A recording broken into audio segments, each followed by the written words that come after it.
אתה עוד במעבדה? לא, ממש לא, למה? לא, בסדר, איפה אתה? אתה כבר עברת זה? איפה אתה? למה? מה קרה?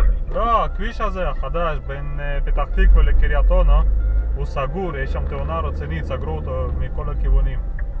איזה 471? לא, לפני 471 זה שיוצא, מפתח תקווה אתה נוסע, הכביש הגדול הזה. לא, תודה אחי. אני יצאתי כבר, אני כבר אחרי אבנה כבר לכיוון אשקלון. איך עברת? לכביש 4 יצאת ישר? כן, השמאלה, דוך, כל הזמן ישר. זה בסדר. כי אני לא יוצא בז'בוטינסקי ל-4, זה תמיד פקוק שם, אז אני נוסע פה. יצאתי לפה וזהו, כביש סגרו מכל הכיוונים, יש שם תאונה רצינית, חבל על הזמן. בשעה כזאת לא... מי שמתקשר אליי מי סגור, יאללה. הלו? הלו? כן? הלו? עברתי לקו השני. מה רציתי להגיד לך? נפלת שם וישר, כאילו באת מסביב, שעות כאלה.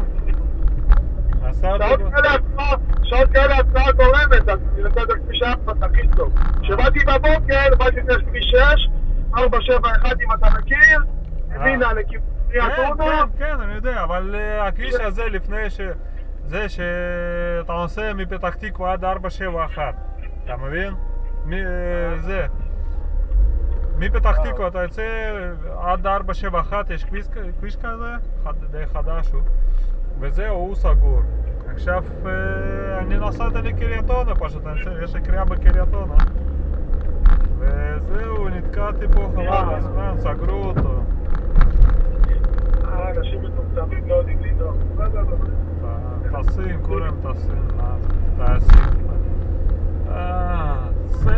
ה-GPS לא עובד לי, בטלפון הזה לא עובד, לא קולט לוויינים בכלל, לא יודע, פתאום הפסיק לקלוט לוויינים.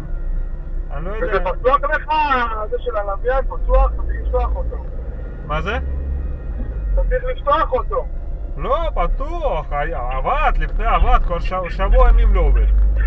לפני זה עבד, הכל בסדר, פתאום הפסיק לעבוד, לא קולט לוויין וזהו.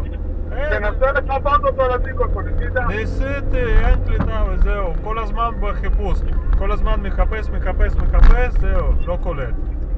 תנסה, תוציא את הבטריה ולהחזיר, ניסית את זה? לא יוצאתי בטריה, את האמת, צריך לנסות, כן. תנסה את זה, ואם לא, תדבר עם... כן, עכשיו אני אנסה, פתחתי מפה, הסתכלתי איפה זה וזהו, ננסה. מפה גם בטלפון, אין לי מפות.